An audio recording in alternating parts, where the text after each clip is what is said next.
It's been way too long since my last 2-box penny hunt. That's why we're going to do 2 boxes today, and we're going to keep our fingers crossed we can get a goodie for the album.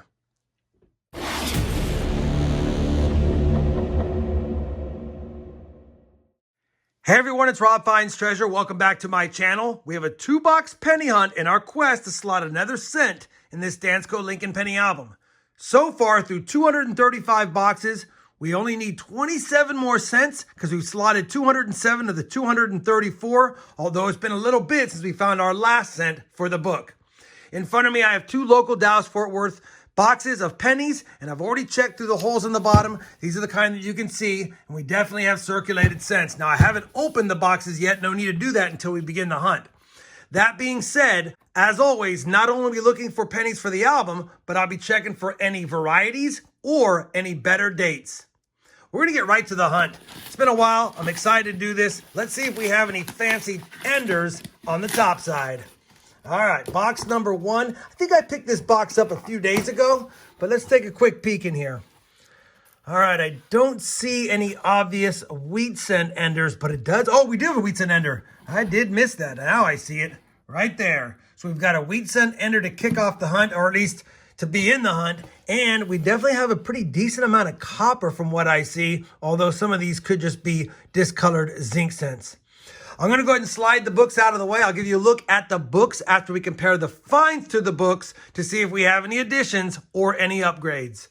Let's kick it off with roll number 1 and see if we can get a wheat cent early on, especially before the end of the box. I'll be back if and when we have a first find in this first box. The box made us wait, but finally in roll number 16, we have our first wheat cent. Wheat cent number 1 of the hunt is a 1953 Denver. I'll also point out we found a 1964 Laureate Portrait Canadian cent, and the copper's done pretty decent so far for the first 16 rolls. Hopefully, though, the box heats up with wheat cent finds. Roll number 35 of box 1 will finally get us to our second wheat cent of the hunt, and it's going to be a 1942 Philadelphia. The good news is we know we have a third one coming up here because it's an ender. The bad news is we haven't found that many wheat cents in this box, despite the sheer amount of copper so far through 35 rolls. Well, I was getting ready to go to break here and get back to the hunt, and I missed it on the last clip, but we've actually got another wheat cent in the roll. Not sure how I missed that one, but I did. Wheat cent number 3 is a 1945 Philadelphia.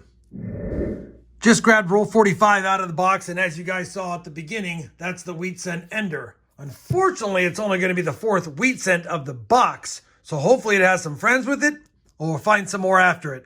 Let's go ahead and see what year and mint it's from. That wheat cent ender for wheat cent number 4 is a 1956, I believe. Could be a 50. It is a 50. 1950D. Man, that year and mint rings a bell for some reason.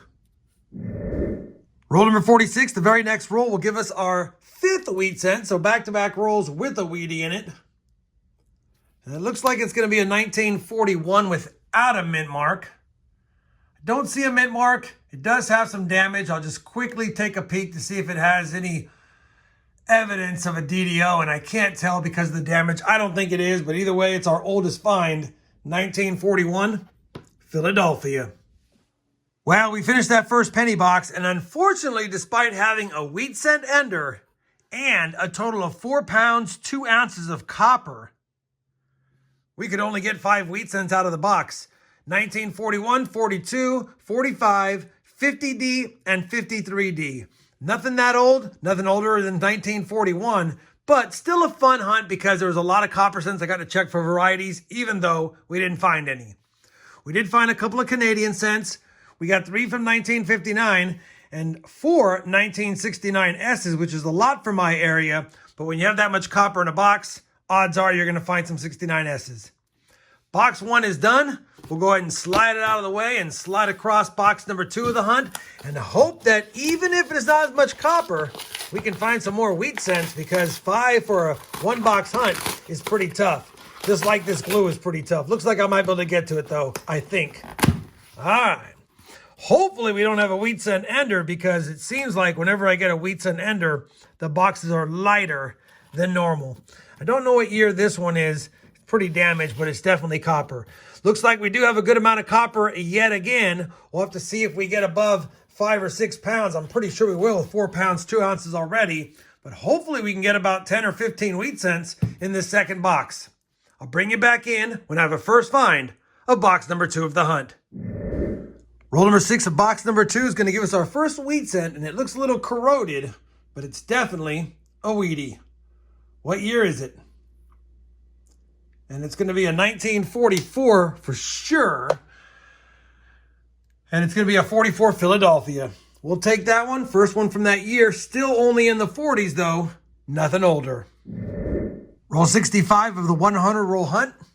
And we've got wheat cent number 7. And it's going to be a pretty nice toned 1958 Denver. Won't be an upgrader for my book, but I'll definitely put it aside for one of my rolls. We'll take that one. Only 7 on the board right now through all those rolls, but 2 so far in this final box of the hunt. Roll number 17 is going to give us a couple of wheat cents for numbers 8 and 9. The first one's right here in front. Could be old. Wheat cent number 8. And I think that's a 1920 on the nose.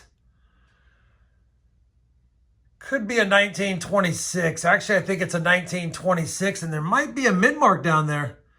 Could be a 26D.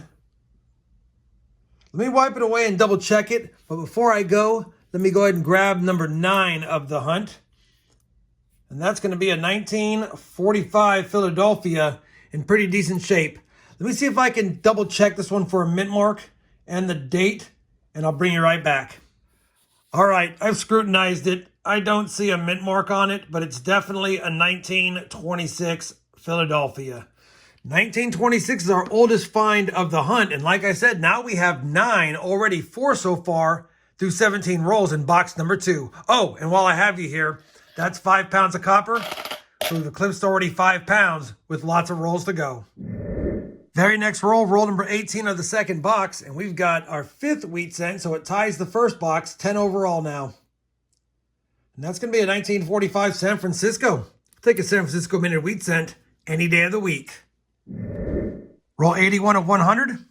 Wheat cent number 11 for the hunt. That's going to be a 1957 Denver. Roll number 91. Wheat cent number 12.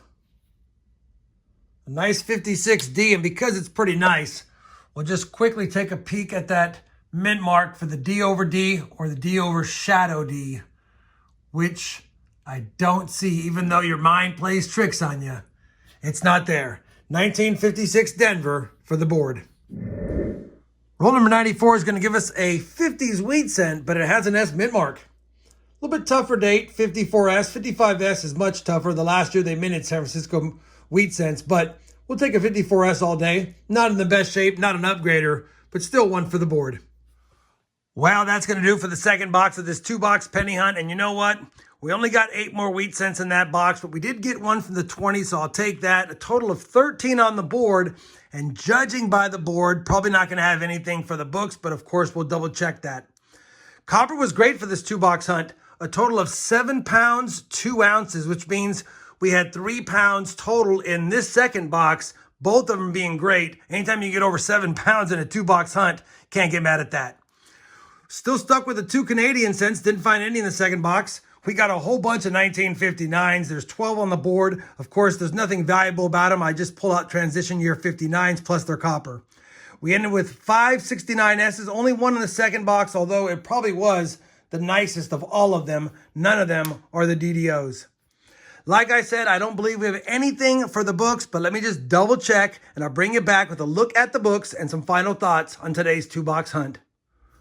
We have compared all of today's finds to the album, and as expected, no upgrades, no additions. We had 2 nice wheat cents, the 1956 Denver, which wouldn't upgrade the nice one in the book, and the 58D, which won't upgrade that one either. So despite having 13 wheat cents, nothing could be used in the album, including the 1926.